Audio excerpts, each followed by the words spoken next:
Hola profesor, mi nombre es Carolina Poggio y estudio en el profesorado de Historia en la Unidad de Gestión de Pellegrini. El tema que elegí para exponer es la monarquía.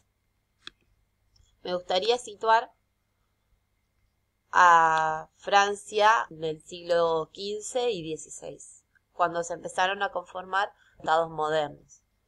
El territorio francés no tenía tantas diferencias culturales, ¿sí?, y políticas, por lo que la conformación del Estado fue un poco más sencilla, se podría decir, que en otros lugares. Pero no contaba con las ventajas del ingreso colonial, por lo que debieron hacer una centralización fiscal y pretendieron hacer una centralización administrativa, pero todavía esto no se va a generar. Esta centralización fiscal se daba a través de impuestos directos. Contaban con un ejército que conformarse por soldados pagos, con menos cantidad de mercenarios, que podría decir el mercenario va atrás del dinero y no atrás de la fidelidad de su comandante o de su jefe.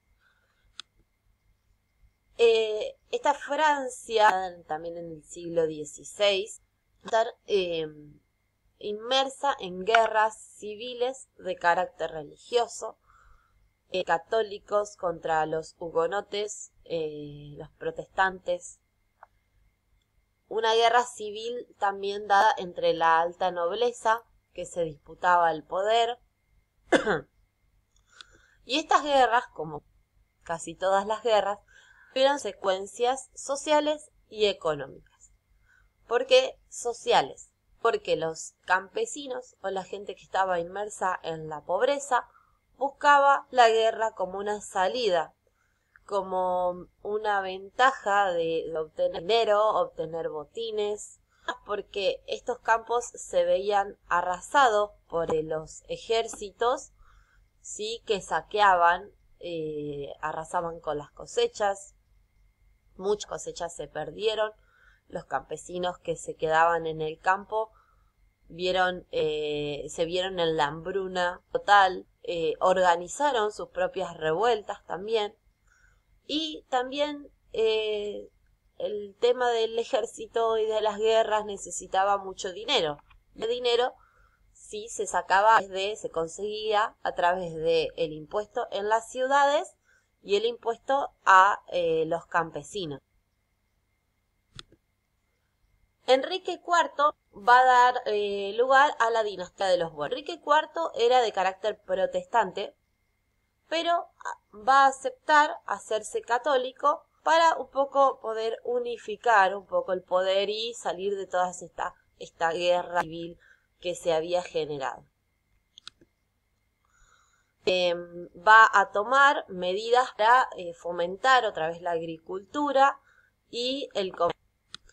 Acá podemos ver en una imagen característica de las guerras civiles, ¿sí?, que se generaban en este contexto francés del siglo XVI. Muy bien. Con la muerte de Enrique IV va a quedar su hijo, Luis XIII, pero era menor de edad, por lo que la regente va a ser su madre, María de Médicis, que la tenemos acá en esta imagen. Y en un contexto de revueltas y levantamientos, van a elegir al cardenal Richelieu como el principal ministro, que va a tomar decisiones importantes que se dice que encaminaron a lo que va a ser más adelante, absoluta, de la que ya voy a ver.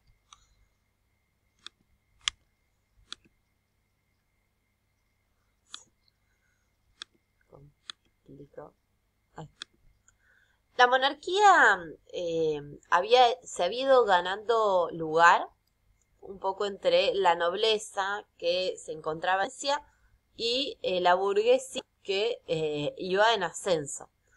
Por lo que una de las medidas de Richelieu fue luchar contra esta alta nobleza que buscaba poder, y la burguesía, que también necesita este poder. Y para esto no convoca nunca a los estados generales, Otra de las medidas va a intentar centralizar las provincias bajo una misma administración. Para ello va a imponer un sistema en 1637. Estos intendentes eran los encargados de vigilar a los funcionarios, de controlar las finanzas. Ellos tenían poder de policía, de justicia y de finanzas. También Richelieu mostró deseos naturales de Francia hacia los Pirineos y hacia el río Rin. Vamos a ver más adelante que esto se consiguió.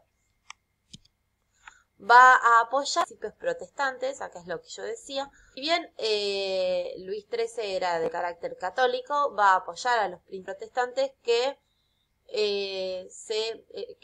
fueron partícipes de la Guerra de los 30 años, y se va a dar la intervención de Francia en la guerra, en esta famosa guerra de 1635. Ya hablar de la Guerra de los 30 años. Va a destruir el federalismo republicano calvinista que puede imitar a Holanda. También otra de las medidas va a quitarle estos privilegios a los hugonotes, pero los va a dejar que mantengan su libertad de conciencia por ahora. A crear la marina, la escuela de pilotos, y va a extender las posiciones coloniales. Y el comercio exterior empieza a tomar importancia, va a establecer consulados en los puertos con los que ellos tenían comercio. Bueno, va a fomentar mucho el arte y las letras, lo que va a ir generando estos pensadores que van a defender más adelante la monarquía absoluta. Va a crear la imprenta real, la biblioteca real, va a ampliar la Sorbona, va a fundar la Academia Francesa, el Jardín Botánico, ¿sí? Se le va a dar, es una época que va a empezar a dársele mucha importancia al arte. Como dije anteriormente, voy a hablar de la Guerra de los 30 porque Francia se ve involucrada en ella. La Guerra de los 30 años duró de 1610 a 48. Acá podemos ver en el mapa quiénes fueron los participantes. Llevó a cabo dentro del territorio del Imperio Germánico, en tierras germánicas del Sacro Imperio Romano. En rojo podemos ver las fronteras del imperio. Si bien se centralizó en este territorio, se vieron casi todos los reinos de Europa en esta contienda. Dentro de este territorio estaban los príncipes germanos, que eran protestantes, y los Habsburgo, que eran católicos. Francia tenía un tema de rivalidad con los Habsburgo, quería como disminuir su poder, y por eso lo que comienza al principio como una lucha por la religión entre católicos y protestantes, vamos a ver más adelante que se termina generando, va a terminar en una lucha de poder entre los territorios y entre los diferentes reinos. Bien, esta contienda a Francia lo va a beneficiar, ya que España y Habsburgo van a perder un poco este poder, ¿sí? Eran muy fuertes, pero luego de la Guerra de los 30 años van a perder poder. Y Francia e Inglaterra van a aumentar un poco este poderío y los van a convertir en potencia más adelante. Se va a firmar la paz de Westfalia, que es la que con la que se finaliza en 1808, y va a cambiar un poco este mapa europeo. ¿Por qué? Se le van a dar, se le cede territorio a Suecia, a Brandenburgo y a Francia. Francia va a extender finalmente su territorio hacia las fronteras naturales de los Pirineos y el río Rin, y va a obtener Alsacia y Lorena. También el debilitamiento de Austria y España, que ya lo dijimos. Se van a independizar las provincias, la actual Holanda, y Portugal también se va a independizar de España. Van a conformar reinos aparte. A partir de este Tratado de los Pirineos, como ya dije, va a extender su límite, frontera natural de los Pirineos. Como ya habíamos hablado en las anteriores guerras, esta también va a tener sus consecuencias sociales, económicas y políticas. Las económicas principalmente porque todos o casi todos de los reinos europeos van a caer en bancarrota, porque mantener una guerra por 30 años conlleva sus costos. El pueblo va a estar sometido a impuestos para solventar esta guerra. Se van a dar hambrunas, enfermedades y políticas porque como ya dijimos, Austria y España se van a ver debilitados y Inglaterra y Francia van a fortalecer su monarquía. Pero Francia va a ir para el lado de la monarquía absoluta e Inglaterra va a ganar el siglo XVII con una monarquía parlamentaria. A mí me toca hablar de la monarquía absoluta francesa, así que voy a continuar con ese tema. Acá vemos cómo cambió el mapa europeo luego de la paz de Westfalia, ¿sí? Los distintos colores, lo voy a dejar ahí un ratito para que se vea bien. Muy bien, la monarquía absoluta francesa fue el ejemplo, sí, claro de lo que es una monarquía absoluta. ¿Cuáles son las características de este absolutismo? Bueno, va a centralizar el poder en el rey y va a ser ilimitado. ¿Por qué? Porque él se sobrepone solo, le va a tener que rendir cuentas a Dios directamente.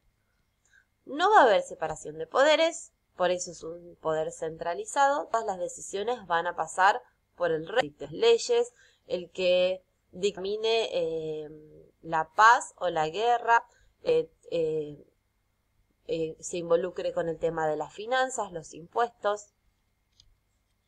Se genera la burocracia, ¿sí? Que hasta hoy en día se sigue manteniendo. Se va a formar un ejército profesional y permanente. Esto es fundamental en la monarquía. El tema de extender su territorio, de expander su territorio. Para eso necesita sí o sí de soldados que se involucren y que no estén a merced del dinero, como había dicho anteriormente con los mercenarios, ¿no? La diplomacia, esto de enviar embajadores a lugar para observar, para negociar leyes, es otro de los sistemas que continúan hasta hoy en día. Y pérdida del poder central de la Iglesia, que venía desde la época medieval muy fortalecida, con la centralización de el que manda soy yo y solo le rindo cuentas a Dios. La Iglesia va a ver de cierta manera debilitada a las decisiones del poder, el demostrar este poder. Bueno, ahora va a pasar todo por las manos del rey. Se va a exaltar esta figura del rey en las artes, en la pintura, en la literatura. Sí, va a haber muchos pensadores de época que van a como justificar un poco lo que es la monarquía absoluta, el poder del rey. Van a retroceder, van a buscar en las Sagradas Escrituras y van a utilizarlas como fundamento de lo que es este poder centralizado e ilimitado.